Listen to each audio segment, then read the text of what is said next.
Kata Allah, di antara tanda-tanda kekuasaan Allah, di antara tanda-tanda rahmat Allah Subhanahu wa ta'ala, Allah Subhanahu wa ta'ala menganugerahkan kepada kamu kaum lelaki, kepada kamu kaum suami, istri-istri daripada jenis kamu sendiri. Manusia Allah Ta'ala jadikan pasangan dia jenis manusia juga. Oleh itu, kalau ada orang yang mendakwa bahawa dia menikah dengan orang lain daripada manusia, dengan bunyian ke, dengan jin ke, pernikahan itu tak sah. Kerana manusia ni Allah Ta'ala dah tentukan dah bahawa pasangan dia jenis manusia juga. Supaya apa? Supaya kita dapat mengambil kebahagiaan daripada isteri kita, supaya kita dapat memberi kasih sayang dan belas kasihan kepada isteri kita. Amanah ni yang Allah Ta'ala bagi ni adalah satu tanggungjawab. Tanggung atas dunia, kita nak kena jawab di akhirat nanti. Walaupun sebesar zarah sekalipun, walaupun sebesar kuman sekalipun, kita tak dapat lari pasal kita nak mati, kita nak bertemu dengan Allah. Dan Allah Subhanahu wa ta'ala akan tanya balik tentang amanah yang diberikan. Kita laksana ataupun tak laksanakan. Kalau kita tak laksana, Allah Subhanahu wa ta'ala tak heran, kerana di sana Allah Ta'ala dah sediakan api neraka. Dia boleh tolak kita masuk ke dalam api neraka disebabkan kita tak melaksanakan amanah. Sebab tu dalam rumah tangga ni banyak yang kes yang duk mai di pejabat. Sebab di pejabat saya di Bagus tu, pejabat agama, adalah banyaknya kes cemburu. Orang perempuan pun sama, orang laki-laki pun sama. Bukan tak boleh cemburu. Ada cemburu yang Allah Ta'ala suka, ada cemburu yang Allah Ta'ala tak suka. Cemburu kalau suami ataupun isteri buat benda yang haram, maka Allah Ta'ala suka. Tapi kalau cemburu buta, tak ketahuan punca ni, itu Allah Ta'ala marah. Aisyah pun, dia kata orang yang dia paling cemburu sekali adalah Khadijah. Pasal apa? Nabi ni walaupun setelah Khadijah mati pun, dia apa-apa pun dia nak sedekah, dia pergi cari kawan-kawan Khadijah. Kalau dia jumpa kawan Khadijah, dia bersembang punya lama lah, dia tak ada cerita pasal Khadijah dulu ni. Sampai Aisyah kata kepada Nabi, ya Rasulullah, ni aku dah ada ni, takkan duk teringat lama lagi. Nabi kata, hang tak boleh kata macam tu, wahai Aisyah. Khadijah ni aku nak bagi tahu kat hang bahawa Khadijah ni tak ada orang boleh lawan dengan dia. Dari segi ketaatan dia, dari segi kebaikan dia, sanggup masa Nabi di pulau Khadijah bersama, Nabi susah Khadijah bersama, susah senang sama-sama senang. Aisyah pun cemburu. Nabi pun masa dia naik pergi Isra' Mi'raj, dalam peristiwa Isra' Mi'raj, dalam Mi'raj tu dia bersama Jibril naik burak, dia nampak satu orang perempuan duduk di atas tangga mahligai dalam syurga. Nabi tanya kepada Jibril, wahai Jibril, tu perempuan tu siapa dia tu? Di atas tangga mahligai dalam syurga. Jibril kata, itulah isteri Umar Al-Khattab. Nabi teringin, Nabi tengok dekat, tapi Nabi tahu Umar Al-Khattab ni orang yang jenis cemburu kuat. Umar cemburu kuat. Tu kira dalam Mi'raj pun Nabi tak berani nak pergi tengok dekat bini Umar yang duduk atas tangga mahligai. Tu takut Umar ni marah, cemburu. Sampai satu hari, satu ketika baru Nabi cerita kepada Umar, aku nampak masa aku naik di Mi'raj dunia, aku nampak isteri hang duduk atas tangga mahligai, tapi aku tak berani pergi duduk dekat. Aku nak pergi tengok, tak teringin nak pergi tengok bini hang keadaan dia dalam syurga tu, tapi dia kata aku nak pergi, aku takut hang marah. Umar teriak, tak sangka. Dia kata, ya Rasulullah, takkan sampai tahap tu aku nak cemburu. Cemburu ni ada cemburu yang baik, ada cemburu yang tak baik. Kadang-kadang orang perempuan pun dia cemburu kuat juga. Terutama kita kena fahamlah, kita orang lelaki-lelaki ni, orang perempuan bila umur dia mai ke 50-an tu dia jadi cemburu perempuan. Ada satu orang perempuan mai kat saya tu, dia pakai tudung labuh elok, tapi dia duk main cerita kata lelaki dia duk guna-guna kat dia saja. Duk buat jenis apa? Jenis ubat kat dia lah. Katalah, kena percaya tak ni. Dia pun kawan, dia orang perempuan pun sama-sama perempuan pun, dia pun ada juga kawan dengan iblis pun ada juga. Kawan-kawan dia pun jadi iblis, tolong bubuh batu api. Habak kat kawan ni, kata hang ni tengok meter motor lelaki hang tu duk pergi kerja berapa. Dia kata selalu saya duk tengok apa suami saya ni pergi kerja 30 km. Lo ni dia duk jadi 35, kadang-kadang 37 km. 5 dengan 7 ni dia pergi, ada mesti dia pergi taman mana ustaz. Semua saya kata tu. Orang laki-laki ni biasalah, perempuan ni kadang-kadang dia main kerja, ada kawan kata jom kita pergi minum ayak. Malas pula dengan kereta aku, tak naik motor hang, pergi tu 7 km nak banyak mana sangat. Sampai lagu tu pun pergi lah. Dia kata saya pasang perangkap selalu. Perangkap lagu mana pula? Dia kata stand motor tu malam-malam masa apa, saya bangkit awal-awal, saya kepok stand belakang tu. Stand hantu pak orang pijak orang belakang, saya kepok nak kata pas sepok saya balik, dia terbuka, mesti dia buat orang perempuan tu.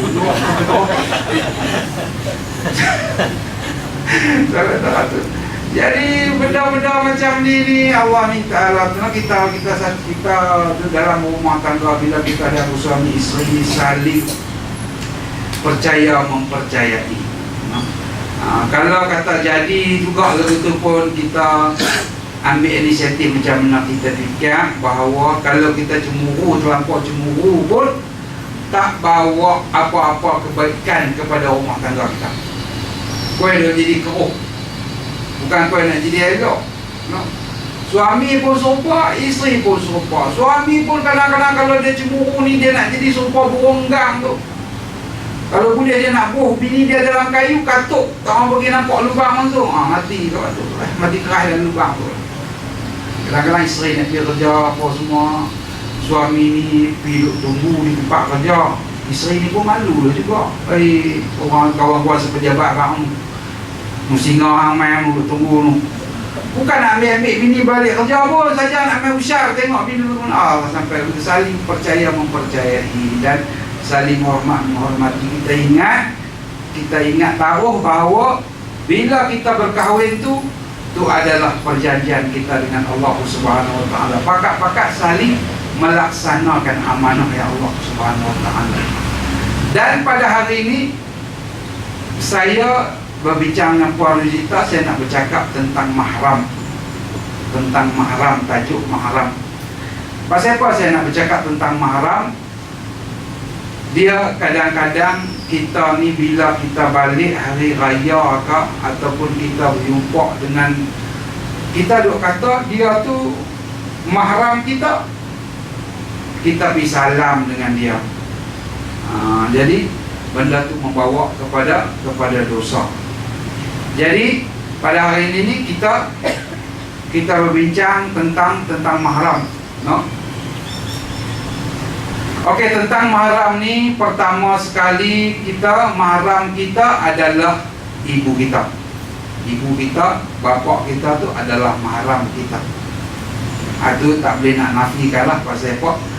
Dia adalah bapa kita yang ni ibu bapa kita yang melahirkan kita, tu mahram kita. Kita dah tak boleh, memang kita tak batal semayang dengan dia lah. Dari segi nak berkahwin, kita tak boleh berkahwin dengan bapa kita.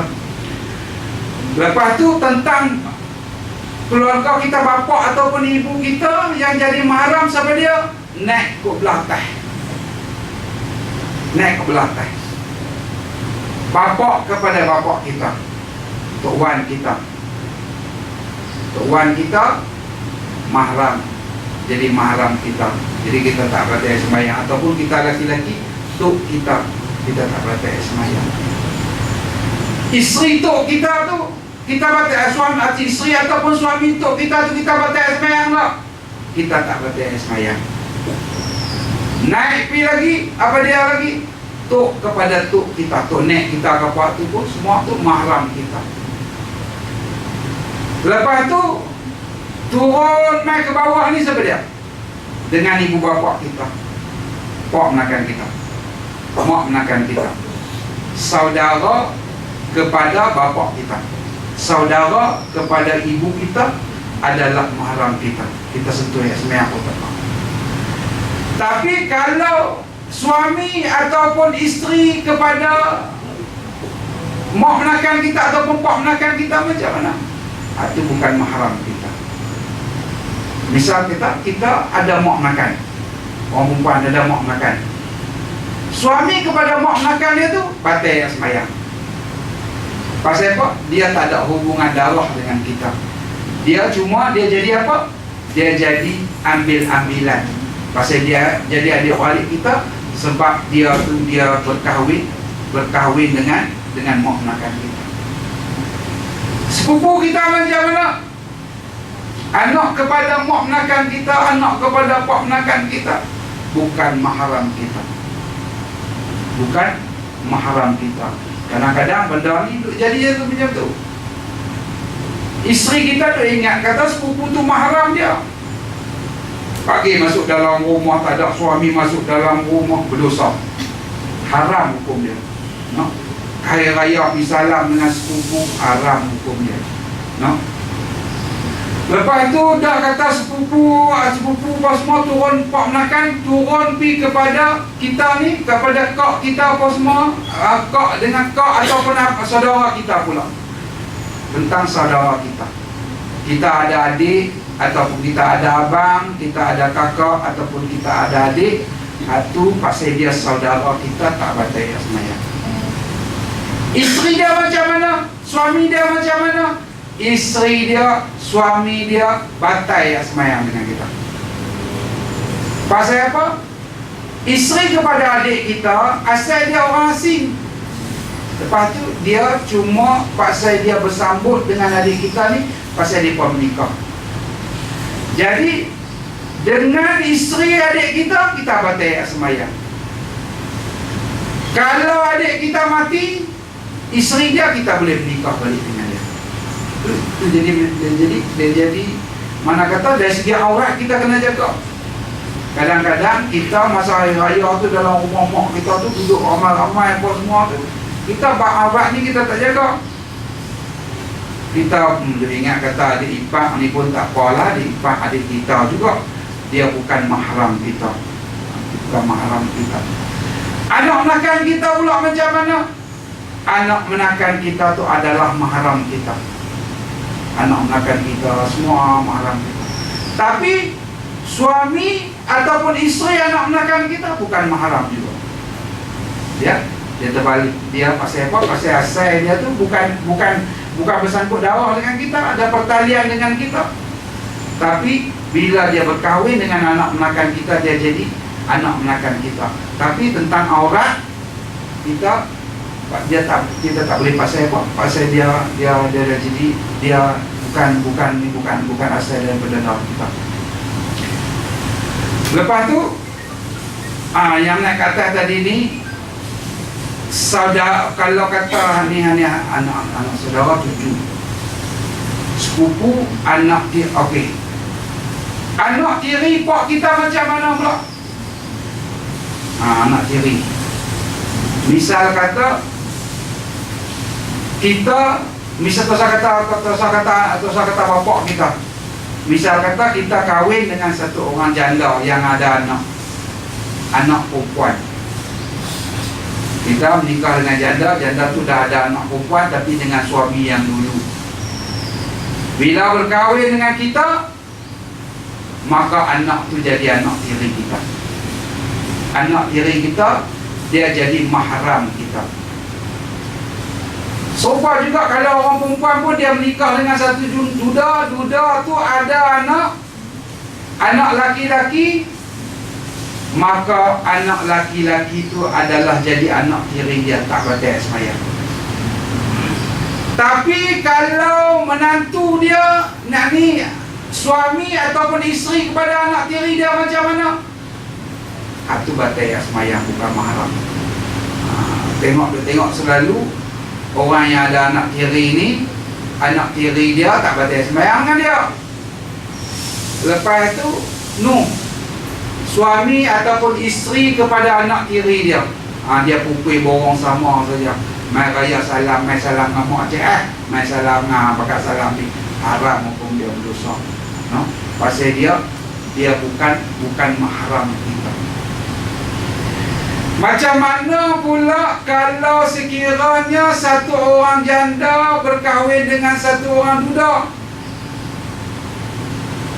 Janda ni ada anak perempuan, duda ni ada anak laki-laki, menikah duda dengan janda ni. Anak ni macam mana daripada orang jadi dua beradik ke tak? Tak jadi dua beradik. Alhamdulillah, tak jadi dua beradik. Pasal mereka dua ni boleh berkahwin dan mak pak dia ni boleh jadi besan sebantai. Tu orang panggil besan sebantai, benda ni. Misal kata, kalau kata duda dengan janda ni mereka menikah, lepas tu dia ada anak laki-laki, ada duda ada anak laki-laki, janda ada anak perempuan, atau sebaliknya. Sekiranya mereka duduk satu rumah, budak ni dah balik dah, kalau tak ada mak bapak dia kira berkhaluan. Berkhaluan. Kita kena jaga. Lepas tu, misal kata, kita kata pak kita ni menikah dengan berkahwin dengan satu orang perempuan, mak tiri kita lah. Berkahwin dengan satu orang perempuan, bukan mak kita. Misal kita mak kita dah mati, lepas tu pak kita menikah dengan satu orang perempuan. Orang perempuan tu jadi mak tiri kita. Batal sembahyang tak? Batal tak tuan-tuan? Adik batal tak adik? Sembahyang? Tak batal sembahyang, pasal dia isteri bapa kita. Mak kepada mak tiri kita tu dengan kita batal sembahyang tak? Jadi tok tiri kita. Mak kepada mak tiri kita dengan mak tiri kita tak batal sembahyang. Lepas tu mak kepada mak tiri kita tu, ataupun pak kepada mak tiri kita dengan orang perempuan batal tak sembahyang? Batal tak? Ha? Batal? Batal ke tak batal? Batal ke tak? Tuan-tuan macam mana? Ha? Batal? Betul batal. Ni tuan-tuan tengok kisah macam mana P. Ramlee dalam filem Keluarga 69. Keluarga 69, tuan-tuan tengok Keluarga 69. P. Ramlee anak kepada orang kaya bakar. P. Ramlee ni dia kaki joli, naik kelab malam, balik mabuk kau semua. Last sekali orang kaya bakar ni, pak dia ni Ayrton Ben ni ligat P. Ramlee hampir belah bang. P. Ramlee ni bawa diri berjumpa dengan Siti. Siti ni bini Pak Abu. Siti ni dia nak duit banyak, Pak Abu tak malas buat kerja. Siti dia minta nak pergi kerja jadi perempuan kabaret, Pak Abu tak bagi. Last kali dia minta cerai, bercerai dengan Pak Abu, dia jadi perempuan kabaret. P. Ramlee pergi duk pergi minum arak dalam tu, kenal dengan Siti, dia menyanyi dalam tu, kenal dengan Siti, nikah dengan Siti. Siti bini Pak Abu, janda Pak Abu lah. Siti ni ada anak perempuan nama Mina. Bila bercerai dengan Pak Abu, Siti ni nak jaga Mina lagu mana? Siti ni pasal dia nak pergi kerja kabaret, dia pergi tinggal rumah Pak Abu, pergi tinggal rumah abang ipar dia, Saidin Pekak. Ada jadi Pekak, kata bapak nak kapak, jadi pergi tinggal di situ. Jadi orang kaya bakar ni pergi tembak burung, teropong tengok Mina tu basuh kain. Jadi pergi kira orang kaya bakar ni menikah dengan Mina tu. Dari segi susunan dia, Mina tu tak jadi mak tiri P. Ramlee ke? Mak tiri P. Ramlee lah. Tapi P. Ramlee pula pergi menikah pula dengan mak kepada Mina tu pula. Tak pening nak sebut, nak panggil ke mana. Jadi sebenarnya dari segi hukum sah. Cuma yang kita confuse pasal Wali saja. Kalau guna Saidin Pekak sebagai wali, tak sah. Pasal Pak Abu dia buat tak tahu. Dia buat semua tak kenal. Apa mau kat dalam cerita apa pula. Cuma tahu tu tak sah. Pasal apa? Kalau Pak Abu dia ada lagi wali, dia ada lagi diganti kepada orang lain, tak sah. Tak boleh kena wali tu ada lagi. Tok kepada mak tiri kita ataupun tok tiri kita, bantai semayang. Kadang-kadang tu benda aku jaga. Saya ada juga, saya pasal apa, ayah saya menikah, mak saya meninggal, ayah saya menikah dengan satu orang perempuan. Jadi dengan mak tiri saya, jadi saya ada tok tiri di masa dia duduk sakit semua dulu. Nasiblah kita mengaji juga. Adik-adik kita duduk pegang bos semua lah, kita abang kata ni dia hukum kata macam ni tak boleh. Kita tak boleh dari segi aurat dia, kita tak boleh tengok dari segi kita nak pegang dia bos semua. Benda ni bersangkut. Baik, tu tentang mahram nasab kita. Okey, kita tengok pula mahram yang berambil-ambilan. Yang jadi mahram berambil-ambilan. Maksud kata ambil ni daripada tak ada, kita ambil mai duduk dengan kita, sama ada jadi menantu kita ke, jadi isteri kita ke, tu dalam pernikahan. Dengan kalau kita ada anak, menantu kita, menantu cucu kita, menantu cicit kita, itu tak batal. Tak batal semayang. Kalau kita ada menantu, kita sebagai mak mentua ataupun pak mentua, nanti kita ada menantu dengan menantu kita, lepas tu ataupun anak kita esok ni ada anak, dia ada cucu dengan isteri ataupun suami dia, tu tak batal semayang. Cicit kita apa semua tak ada. Pasal apa? Dia jadi nasab kita yang kuat. No? Lepas tu isteri pak kita. Isteri pak kita, isteri Tok Wan kita, isteri kepada Tok Nek kita, apa semua tu adalah mahram kita. Mahram kita tak batal sembahyang. Kalau pak kita menikah dengan satu orang perempuan tu mak kita. Dia berbeza ni. Kalau satu orang laki-laki dia berkahwin dengan satu orang janda yang ada anak perempuan. Bila dia berkahwin, dia terima saja nikah tu, anak tu tak jadi mahram dia lagi. Tak jadi mahram dia lagi selagi dia tak setubuh dengan mak dia. Kalau kata dia menikah dengan janda tu, lepas angkat nikah tu dia tengok air. Anak tiri ku sempoi lagi ni, masa dia tak setubuh dengan isteri dia cerai isteri dia. Dia boleh menikah balik dengan anak tiri dia. Tapi kalau kita pula, kita ni bila kita dengan mak mentua kita,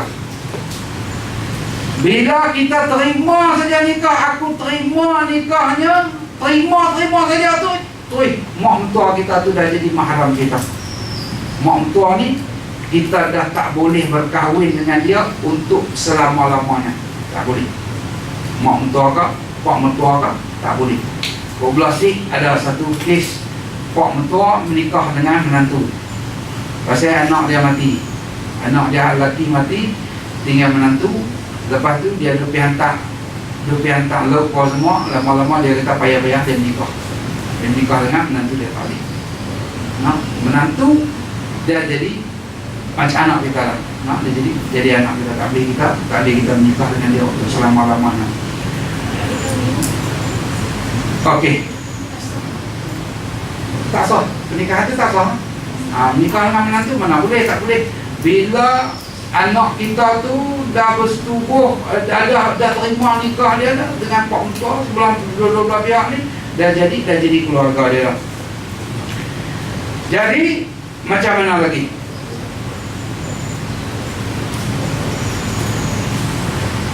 Mak mertua kita mahram kita. Lepas tu yang bersangkut mahram kita dengan mak mentua kita, siapa dia lagi? Kalau mak mentua kita, pak mentua kita naik ke atas, mak kepada mak mertua kita tak batal sembahyang. Pak kepada mak kepada pak mertua kita ke, ataupun pak kepada mak mertua kita naik ke atas itu tak betul sembahyang. Naik ke atas lagi pun tak betul sembahyang. Tapi kalau saudara mak mertua kita macam mana? Saudara mak mertua kita, saudara pak mertua kita batal sembahyang. Batal sembahyang. Dia cuma naik di atas saja, naik ke atas dia turun ke bawah, batal sembahyang. Lepas tu anak tiri, cucu tiri ke bawah. Kalau kita ada anak tiri, kita menikah, kita ada anak tiri. Lepas tu anak tiri tu beranak, ada cucu tiri, cicit tiri, tu tak batal sembahyang dengan kita. Tapi isteri kepada anak tiri kita, isteri kepada cucu tiri kita, isteri kepada cicit tiri kita batal sembahyang. Kita ada anak tiri, anak tiri kita dengan kita tak batal sembahyang. Tapi kalau dia ada suami ataupun isteri, kita bagi laki-laki, kalau isteri kepada anak tiri kita batal sembahyang. Kalau orang perempuan pula, isteri suami kepada anak tiri kita batal sembahyang. Okey, misal kata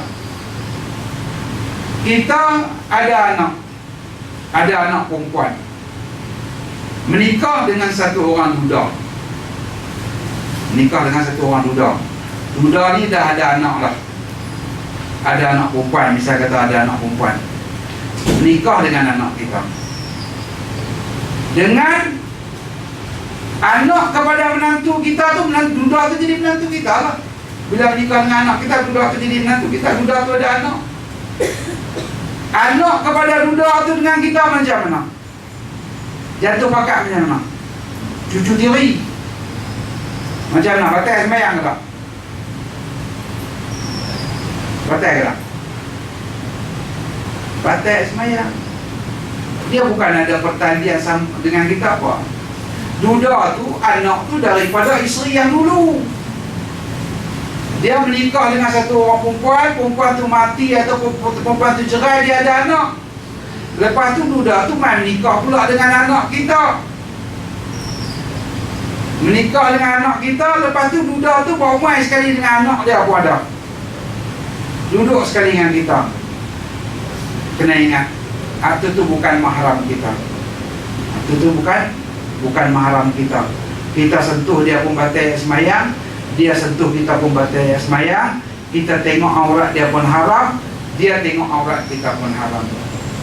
Serupa juga kalau kata kita ada anak laki-laki menikah dengan janda.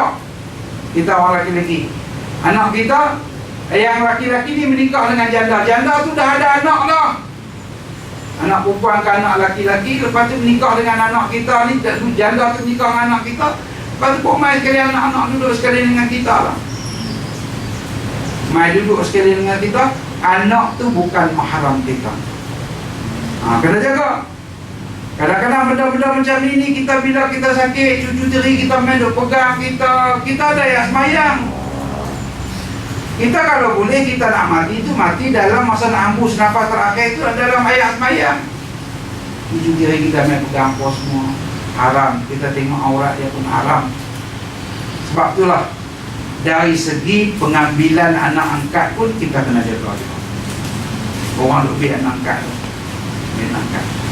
ambil anak angkat, dia bukan mahram kita.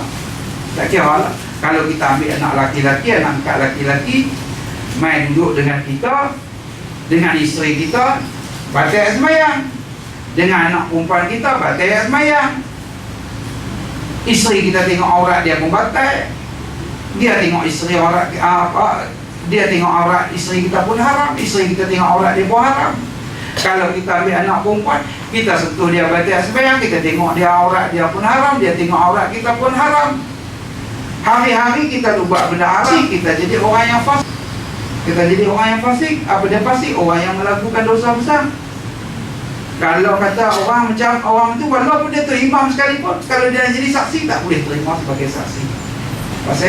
Pasal dia jadi orang yang fasik.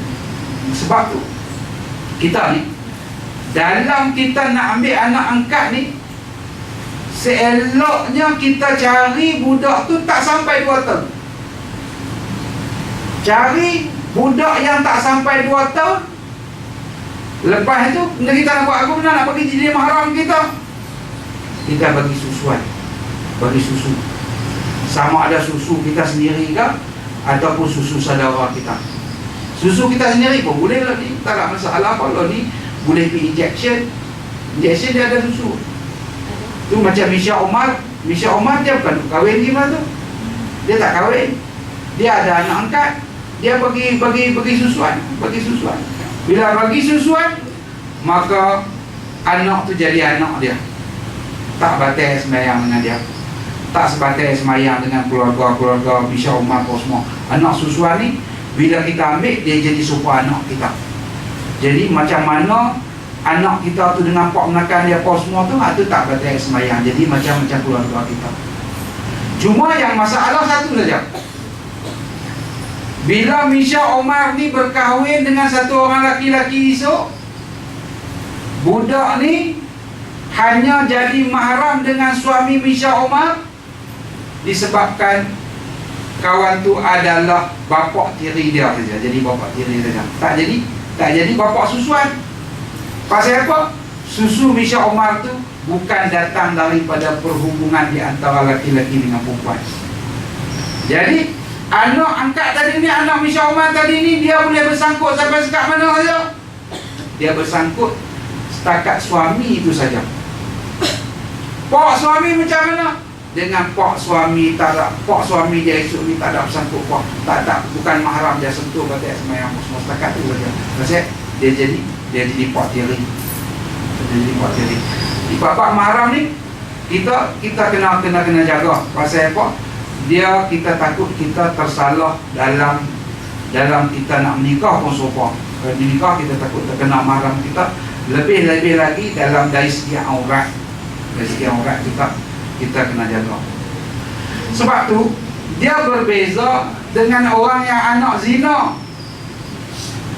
Anak zina, kalau walaupun benih tu benih pak dia, bisa kata berzina laki-laki dengan perempuan, tak menikah lagi.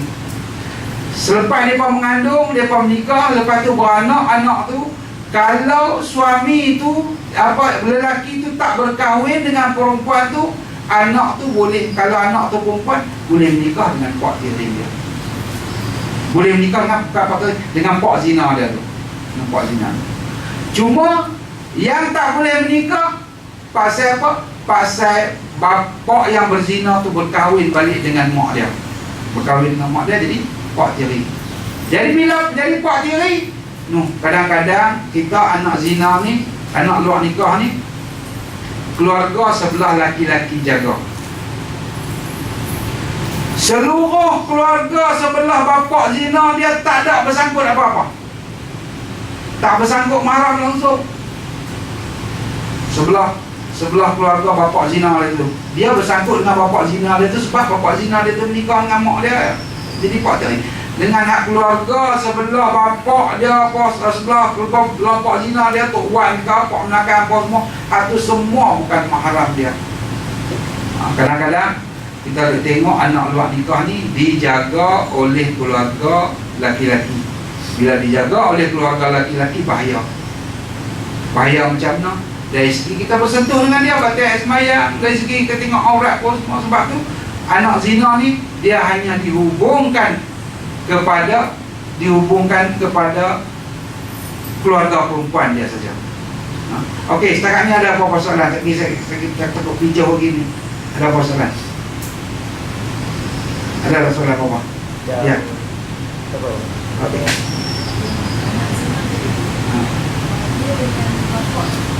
Bapak yang memakai mak dia, selamanya aurat kita.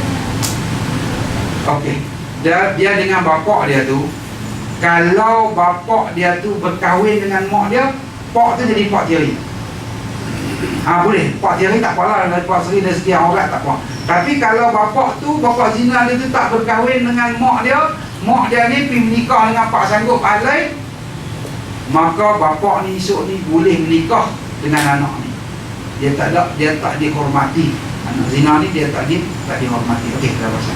Anak dia sendiri dengan anak tiri. Lepas berbalik tu, Anak apa? Anak dia sendiri. anak dia sendiri tu, dia nikah perempuan, lepas tu ada anak. Ah. Jadi anak tiri dia dengan anak dia sendiri. Okey. Dia ada anak. Dia menikah dengan satu orang perempuan janda, ada anak juga. Bila dia menikah tu, anak dia dengan anak janda tu bukan mahram. Bukan mahram. Mereka duduk sekali, dia kira khalwat. Dia kira khalwat. Dan boleh menikah. Itu yang orang panggil besan sebantai tu. Lagi senang cara macam tu lah. Kalau kata ni, dia fikir, dia sembang, kata-kata macam mana kita ni, ada anak perempuan, aku ada anak laki-laki, mereka ni pakai tu besar panjang lah. Kita duduk satu rumah. Lalu ni kita bagi mereka menikah dua-dua orang. Jadi besan sebantai. No? Jadi bukan mahram. Itu bukan mahram kita. Dari segi kita tengok aurat dia pun tak boleh, dia tengok aurat kita pun tak boleh. Kita sentuh dengan dia batal sembahyang, dia sentuh kita pun batal sembahyang. Okay. Ada lagi apa persoalan lagi? Ya. Anak susuan. Ha.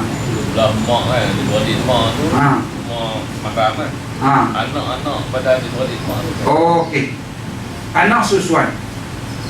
Anak susuan jenis saya minat yang ni kono.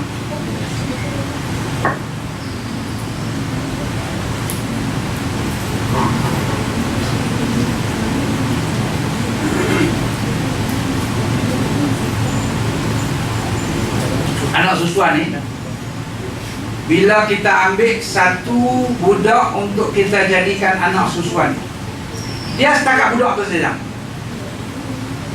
Misal kata saya pergi menyusu kepada satu orang perempuan, saya seorang saja yang jadi mahram kepada keluarga tu. Adik saya, abang saya, mak saya, pak saya, halim semua tak bersangkut. Bersangkut saya seorang saja, pasal saya pergi menyusu dengan perempuan tu. Saya dengan ibu susu saya tak batal sembahyang. Saya dengan pak susu saya tak batal sembahyang. Saya dengan tok susu saya tak batal sembahyang. Dengan anak-anak kepada mak susu saya. Anak. Jadi saya bila saya menyusu kepada orang perempuan tu, anak kepada orang perempuan tu dah jadi saudara susu saya lah. Dia jadi adik-beradik saya lah. Jadi saya tak batal sembahyang dengan mereka. Saya tak boleh menikah dengan mereka. Tak boleh menikah dengan mereka lah. Cuma anak susu ni, dia tak boleh mewarisi pusaka saja. Dia tak boleh dapat lah hak, macam hak pusaka tak boleh dapat lah. Tapi kalau mak bapak dia nak bagi tu, ihsan tak ada apa lah. Tapi misal kata kalau pak susu dia, mak susu dia mati, tak ada wasiat apa pun, dia nak tuntut pusaka tak boleh. No? Tak boleh. Jadi dia dengan saudara-saudara susu apa semua, apa saudara-saudara kepada anak, kepada mak susu dia apa semua, itu dia jadi adik-beradik. Saya ni dah jadi adik-beradik dengan mereka lah. Bila saya pergi menyusu dengan orang perempuan tu, saya dah jadi adik-beradik dengan mereka lah. Jadi serupa anak-anak dia dah. Jadi nampak menakan belah mak susu saya ke apa semua tu, jadi tak batal sembahyang lah. Jadi keluarga kita lah. Okey, ada apa-apa lagi soalan? Ya. Dia Tok menyusu-susu. maksudnya Tok, dia menyusu susu dah sendiri. Cucu dah sendiri. Tok menyusu susu dah sendiri, tak ada masalah apa. Dari segi hukum tak ada masalah apa. Dari segi nasab dia, pasal apa dia tetap tok dia. Dia saya memang tok dia dah. Itu tak ada masalah apa. Supaya kita lah, kita mak kita tu sakit. Mak kita tu sakit. Lepas tu kita pergi menyusu kepada mak makan kita. Jadi dia tetap dah mahram kita dah. Dia tetap mahram kita, tak ada apa dah. Syarat susu ni, budak tu mesti umur bawah pada 2 tahun. Bawah pada 2 tahun tak apa. Kalau lebih pada 2 tahun tak boleh dah. Cukup 2 tahun ataupun sampai 2 tahun lebih tak boleh dah. Dia kena ambil bawah pada 2 tahun. Dan kena susu berapa kali? 5 kali susu. 5 kali kenyang. Bukan kata 5 kali kenyang dia kita pak tu pergi cong makan sampai 5 kita nampak 5 kali tegak tu, bukan. Dia kata 5 kali dengan bercerai. Dia makan dia kenyang, dia berhenti saat dia pergi main ke apa. Ataupun sakit dia main, dia puasa lapang, dia main pula, jadi 2 kali lah. Lepas tu kena bagi cukup 5 kali. 5 kali kenyang. Tak cukup 5 kali kenyang, tak jadi juga. Ataupun misal kata dia menyusu dah 4 kali lah, menyusu dah 4 kali, mak susu dia tu kita nampak uzuk dah nak mati dah, nampak nak mati dah, tak cukup 5 kali lah. Kita boleh porah siap-siap, porah bubuh dalam bekas apa. Kalau mak susu dia mati, dia tadi dah minum dah 4 kali, bagi minum selepas mati pun tak ada masalah apa. Dia jadi 5 kali susu juga. Jangan dia minum 4 kali, lepas mak dia tu mati kita perah juga bagi minum, mati tak boleh. Tak boleh. Dia kita perah masa dia hidup, kita simpan, lepas tu kita bagi cukup 5 kali. Tak boleh lah kita kata kita perah sekali bagi banyak-banyak bubuh agak 1 botol, jadi kita bagi 5 kali minum, mati tak boleh. Kita perah bagi banyak-banyak nak makan pagi ni agak-agak ni 5 kali kenyang ni, kita buah 1 botol begitu, bagi dia minum cocok kali, cukup ada bagi kali kenyang. Kalau tujuh esok kita bagi pula 5 kali, tak boleh. Dia kena 5 kali yang bercerai. Bawa dia jadi anak susu kita. Ada apa pasal ni? Ya kan? Macam orang kita kahwin dengan orang lain, perempuan tu ada mak tiri. Perempuan tu ada mak tiri. Jadi dia berkahwin dengan satu orang perempuan tu ada mak tiri. Jadi mak tiri tu jadi mak tiri, mak mentua tiri dia. Tak ada dalam masalah apa.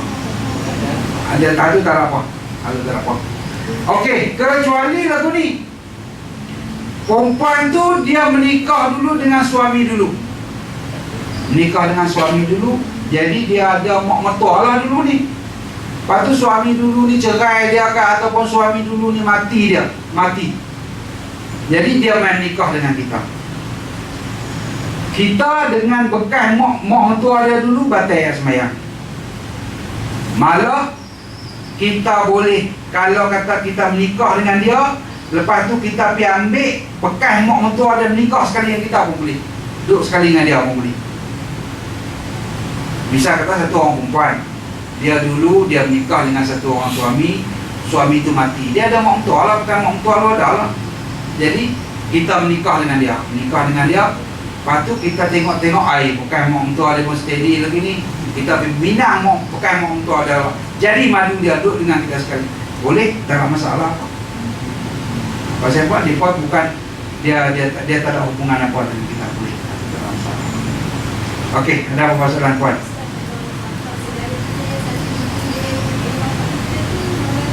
Mahram kita, dia mahram ni satu bapak ke, satu ibu ke, ataupun seibu sebapak dengan kita, tetap mahram kita juga. Cuma tak boleh jadi wali kalau seibu.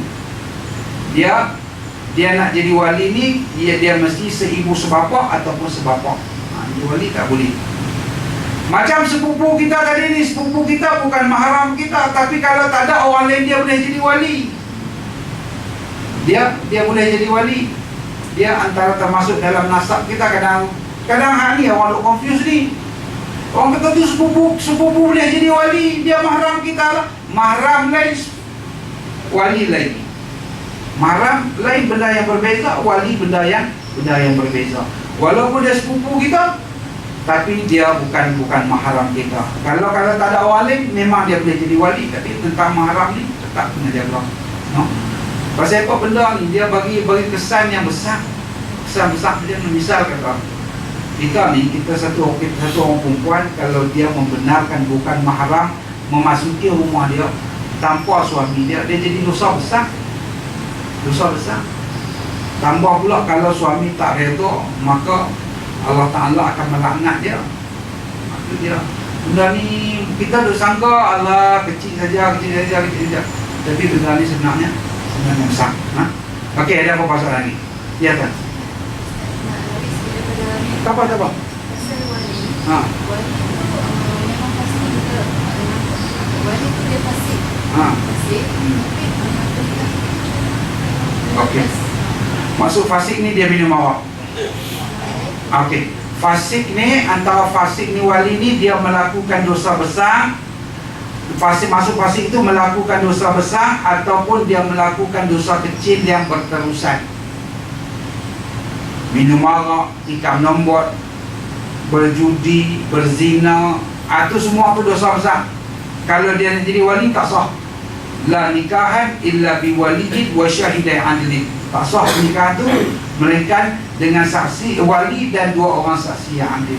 Ataupun dia ni suka kencing diri, jumpa kaya dia suka nak kencing diri. Dia buat selalu, dia jadi dosa besar juga. Kalau dia nanti wali tak sah. Kecuali macam mana? Wali ni dia ada kelonggaran sikit, tak sopan dengan saksi.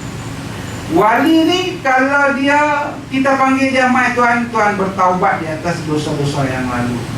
Dia bertaubat, dia istighfar, kita suruh dia istighfar. Lepas tu kita suruh dia mengucap. Lepas tu kita boleh terima lah sebagai dia. Tapi kalau dia tak mau buat juga, tak mau mengucap, tak mau apa semua. Contohnya lah ini orang Syiah. Orang Syiah dia pun mengucap belai, sembahyang dia pun belai.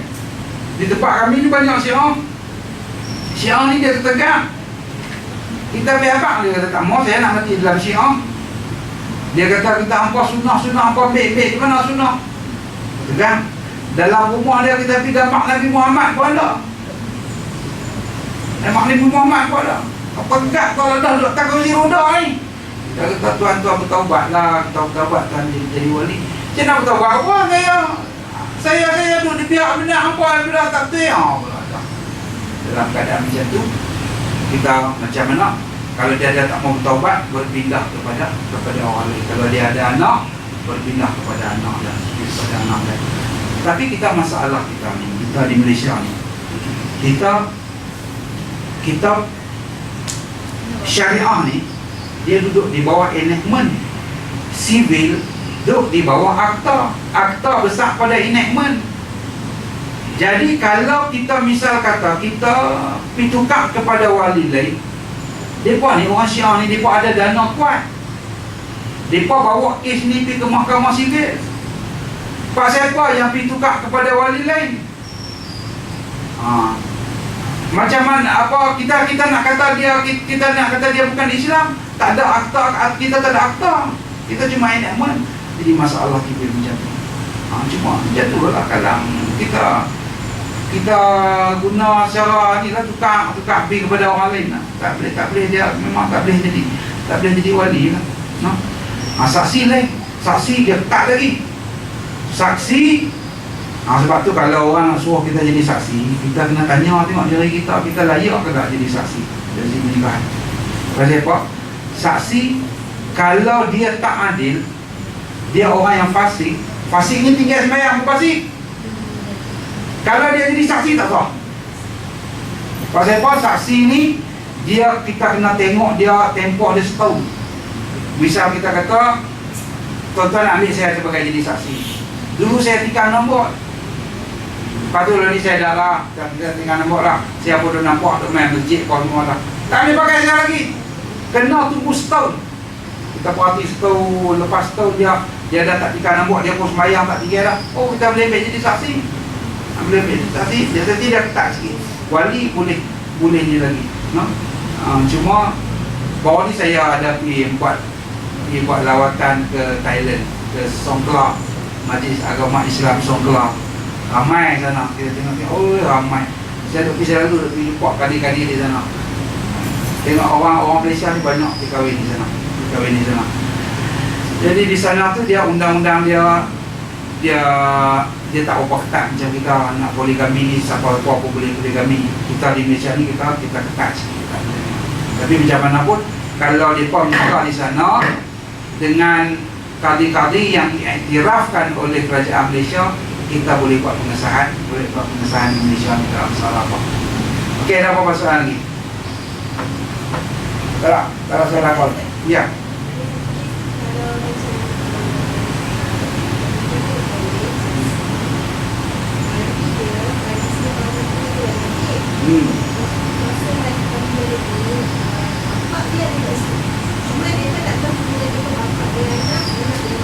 Selepas itu tahu tak? Selepas dia kata jadi, Kena buat, dia kena pergi buat laporan, dia kena pergi, mula dia pergi pejabat agama dulu. Dia kena cerita balik bahawa masa akad nikah tu wali dia duduk ada, tapi dia guna wali hakim. Lepas tu dia dah tahu bila dia dah berkahwin, dia dah tahu bahawa wali dia dalam tu. Jadi apa, pejabat agama akan buat satu surat pergi ke mahkamah batalkan perkahwinan tu, buat akad nikah yang baru. Tak ada masalah apa. Tentang anak-anak tu, dia tak jadi anak zina, dia jadi anak wati syubhah. Wati syubhah ni maksud kata dia bukan kesalahan dia, kesalahan kesilapan daripada orang lain, bukan saja dia nak buat macam tu. Sebab tu kita nak nikah wali hakim ni, kita bukan boleh sebarangan wali hakim. Tak sah. Syarat nak jadi wali hakim, dia dilantik oleh pemerintah, tu dia panggil wali raja. Ataupun dia macam di negeri yang bukan negara Islam, macam Thailand, dia dilantik oleh Majlis Agama Islam ni, dia baru boleh menjadi wali hakim, boleh menikahkan orang. Kalau kata kita menggunakan wali hakim, kita pergi menikah di kemunting, tak sah. Pasal dia bukan dilantik oleh raja, dia bukan dilantik oleh pemerintah, tak sah. Tuan-tuan sebut kata kemunting, banyak senyum. Ada banyak daripada pergi menikah di kemunting. Menikah awal tak apa, tak boleh anak lagi tak apa. Nak jadi cerita esok boleh anak. Boleh anak payah. Dia nak pergi buat pendaftaran, tak boleh nak buat pendaftaran anak. Nikah dia kalau kita suara nikah pula di Perak, macam mana cerita? Nikah di Batu Tiga kalau kita suara nikah pula daripada taping. Macam mana? Dikecoh memang dia buat tipu. Lah ni tak boleh nak tipu lah. Dulu boleh lah tipu, lah ni tak boleh lah. Lah ni semua kita pakai sistem, ada boleh scan kau semua. Lah ni tu macam kalau kata orang yang main tu saya apa, iman nasihat kat kita tu, kita type nama dia dengan nombor IC dia, dah keluar dah. Dia ni bisa menikah apa kali semua tahu lah. Dulu boleh lah, dulu nak kena semak file apa semua tu boleh lah kecoh. Dulu ni tak boleh kecoh. Tapi tuan-tuan kena ingat macam ni, perempuan lah tu tanya perempuan. Kalau kita ada kawan-kawan kita nak menikah sindiket ke, kita nasihat dulu, tak sahlah menikah dengan sindiket. Pasal apa? Kesan kepada orang perempuan ni juga tahu. Misal kata suami tu mati, dia nak tutup pusaka, tak boleh. Mana nak boleh terima? Mungkin nampak menikah, lebih menikah bawah pelantak, bawah pokok nyok ke apa tau. Tak ada lasi formal ni. Lagi satu, bila berlaku perceraian. Bila berlaku perceraian, suami tak apa, dia bercerai, dia boleh pergi Johor, dia boleh menikah lain, tak apa. Ni isteri ni, isteri kalau dia nak menikah lain, tak ada surat perceraian, siapa berani pergi menikah dia. Di Siam pun, kalau dia tanya kita ni janda kan? Janda, kita janda. Mana surat cerai? Tak ada surat cerai, mana orang berani pergi menikah? Tapi pergi menikah, tahu-tahu lagi dia dulu main, ni dia. Ni bini saya ni.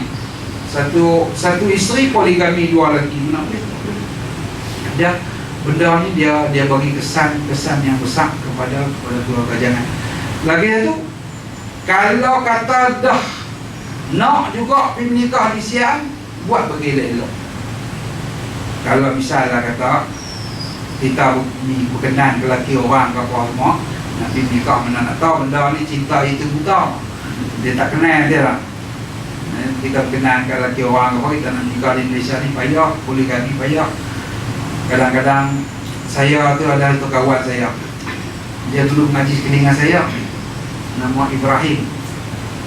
Dia main apa kat saya, dia kata dia nak poligami buat secara masuk mahkamah lah. Dia tanya dia, isteri setuju ke? Dia kata isteri setuju, isteriku yang suruh ni. Dia kata ni apa dia. Kita pun tak apa lah, buat surat hantar pergi mahkamah ni. Kawan kita juga di bahagian pendaftar mahkamah telefon, kata tolonglah bagi angkat kes ni, bagi cepat sikit ni. Kawan kita ni dia nak nikah ni, dia baru nak nikah dengan alam ni.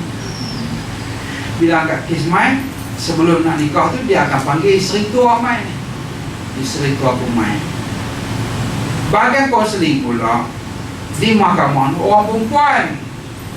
Orang perempuan ni dia kalau tekan cari jalan ke mana, tak orang pergi dari ni, panggil pelik juga orang perempuan ni pun. Dia banyak-banyak betul tak apa tu tengok. Dia tanya isteri dia, ni puan setuju? Dia setuju lah. Puan setuju pasal apa? Bini dia pihak kata, kalau saya tak setuju, suami saya ni nak cerai saya, ada unsur paksaan, tak boleh nak menikah. Bila tak boleh nak menikah, dia main abang kat saya lah. Dia kata dia nak menikah di siang. Saya kata tu terpulang lah, menikah di siang. Ni siang saya dah tolong lah itu. Kata bini yang bagi dia nak bawa kat saya, kenapa? Nak bawa aku nak menikah di siang, nikah siang. Balik nikah di siang, buat mahkamah apa semua siap. Lepas tu main nak buat surat nikah dia pejabat agama. Dia hampak di kaunter tu, dia kata saya menikah ni tak sobri, suruh menikah di siap. Nak buat tak nak. Kita jadi nak buat apa yang pasal lah, sangkut ngawak siapa. Jadi kalau kawan-kawan kita nak menikah di siang tu, suruh ikut prosedur betul-betul. Pertama ada pasport masuk, tapi kena ada bukti. Kalau tak ada pasport, mahkamah tak terima, tak boleh terima. Pasal mungkin apa menikah di boleh, surat nikah tu terbang daripada Thailand burung buat metok, kan? Dia ada pasport. Lepas tu selesai akad nikah, pergi di konsulat Malaysia, buat pengesahan daripada konsulat Malaysia. Balik mai orang perempuan jangan terlupa pergi daftar di mahkamah. Heret juga suami itu, dan nak nikah sangat ngecek jom, pergi juga mahkamah buat pendaftaran di mahkamah. Balik denda pun tak banyak mana lah. Kalau hakim tu tak malam tu dia tak peling dengan bini dia, esok denda tak apa banyak lah. Jadi buat proses-proses buat macam tu. Kalau tak buat macam tu, tak buat di mahkamah, lama-lama esok bila berlaku masalah esok ni, kesian kepada isteri. Kesian kepada isteri. Isteri nak tuntut apa pun tak boleh. Bila tak buat masuk di mahkamah, kalau suami ni duk pupui isteri ke apa, duk cederakan isteri nak bawa masuk mahkamah lalu ke mana? Nak bawa pergi report di mahkamah. Mahkamah mesti tanya menikah di mana, menikah di siang mana, bukti-bukti apa semua. Tak ada bukti apa semua, surat nikah semua ada kat lelaki saya. Masalah. Ataupun bila berlaku penceraian. Bila berlaku penceraian macam tu juga, isteri tak boleh nak tuntut apa. Sebenarnya tuan-tuan, perempuan, isteri ni dia banyak dia boleh tuntut kepada suami dia. Pertama sekali dia boleh tuntut mutu'ah. Sagu hati perceraian tu wajib. Atau kita wajib kita bagi kepada isteri kita tu mutu'ah tu. Jadi pasal kita orang yang tanya buat dek gitu je. Tu yang apa, Ibrahim Saad ke apa tu, isteri dia bercerai dengan isteri dia dapat mutu'ah berapa juta. No? Lepas tu isteri ni dia boleh tuntut macam-macam lagi.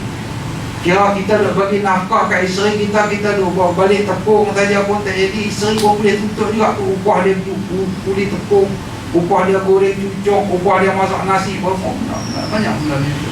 Jadi kalau dia buat menikah di siang ni, dia tak ada buat apa-apa bukti apa-apa, dia nak tuntut macam mana? Tuntut macam mana? Ini masalah. Bila mai pergi pendaftaran, tak ada pengesahan daripada mahkamah, pejabat pendaftaran kewarganegaraan tu dia buat kosong. Anak kita kesian. Esok anak kita nak pergi mengaji apa semua, anak kita tak dapat keistimewaan macam anak orang lain. Anak kita tu status tak tahu status apa. Benda-benda macam ini kalau okey dah selesai insya. Berapa? Ya.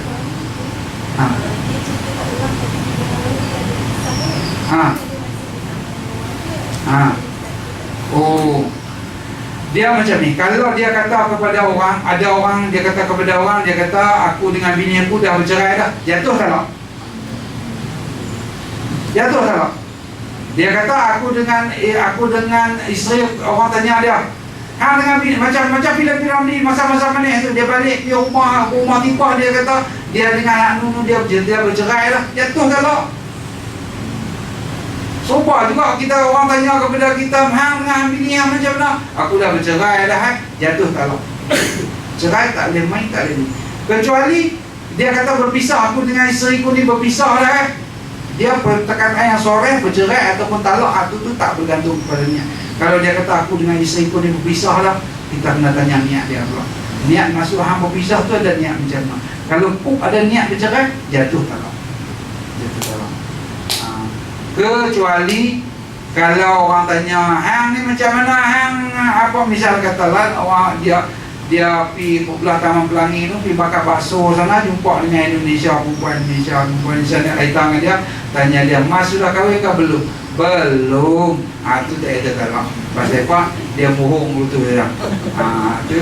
Tapi ada setengah ulama yang syadid dia kata tu pun jatuh talak juga, tapi kita dalam ijma' ulama dia kata tak ada talak tu dia. Pasal dia pembohong saja. Kalau dia kata betul, tapi kalau dia kata memang saya sudah ada isteri tapi saya sudah bercerai dengan dia, jatuh talak. Itu tadi ini. Okey. Ada apa? Soalan aku ada satu soalan lagi. Kalau anak ni saya apa 5.5 sikit saja. Baik. Saya minta maaf lah ada terkasar bahasa, ada pokok saya cakap tahu apa boleh faham ke apa? Bahasa saya Jerman sikit ni. Kalau kita suka, saya suka kita buat macam ni, kita berinteraksi. Kita buka satu tajuk, lepas tu bukan tajuk tu saja, bab-bab lain pun tuan-tuan boleh kemukakan, boleh kemukakan masalah, ada apa masalah ni apa. Ini kita kurang-kurangnya kita dapat ilmu. Bukan kata saya pandai sangat dah. Kalau saya tak boleh, saya tangguh dulu, saya balik pergi rujuk kepada mufti ke, ataupun saya pergi buka kitab, mana nak boleh ingat semua. No? Sekian, wabillahi taufiq wal hidayah. Wassalamualaikum warahmatullahi wabarakatuh. Bismillahirrahmanirrahim. Alhamdulillahirabbil alamin. Wassalatu wassalamu ala asyrafil anbiya wal mursalin wa ala alihi washabihi ajma'in. Allahumma alif baina qulubina wa aslih dhata bainina wa hdina subul salam wa najjina minaz zulumati ilan nur wa jannibna al-fawahisha ma zahara minha wa ma batan wa barik lana fi asma'ina wa absarina wa qulubina وأزواجنا وذريتنا وتب علينا إنك أنت التواب الرحيم. Amin ya Allah, amin ya Rahman, amin ya Rahim. Ya Allah, dan kami jadikanlah kami anak yang saleh, supaya kami dapat berdoa kepada kedua ibu bapa kami ya Allah. Ya Allah, dan kami sekiranya kedua ibu bapa kami masih hidup ya Allah, Engkau berikanlah kekuatan, berikanlah kesehatan kepada mereka untuk mereka melakukan amal ibadah kepadamu ya Allah. Ya Allah, dan kami merayu kepadamu ya Allah, janganlah kau cabut nyawa kedua ibu bapa kami sebelum sempat mereka menyebut kalimah la ilaha illallah Muhammad Rasulullah. Ya Allah, dan kami sekiranya kedua ibu bapa kami sudah meninggal dunia ya Allah, Engkau ampunkanlah dosa mereka ya Allah, ampunkanlah dosa mereka ya Allah, ampunkanlah dosa mereka ya Allah. Terlalu banyak, terlalu besar pengorbanan mereka terhadap kami ya Allah, terlalu besar pengorbanan mereka dalam membesarkan kami ya Allah, terlalu besar pengorbanan mereka dalam memberi pendidikan kepada kami ya Allah. Ya Allah, dan kami merayu kepadamu ya Allah, janganlah kau siksakan kedua ibu bapa kami dalam siksaan kuburmu ya Allah. Ya Allah, dan kami akhir sekali kami merayu, kami berdoa, kami bermohon kepadamu ya Allah, masukkanlah kedua ibu bapa kami ke dalam syurgamu bersama orang-orang yang beriman. Rabbana atina fid dunya hasanah wa fil akhirati hasanah wa qina azabannar. Sallallahu ala sayyidina Muhammad wa ala alihi wasallam. Alhamdulillahirabbil alamin. Taqabbalallahu minkum.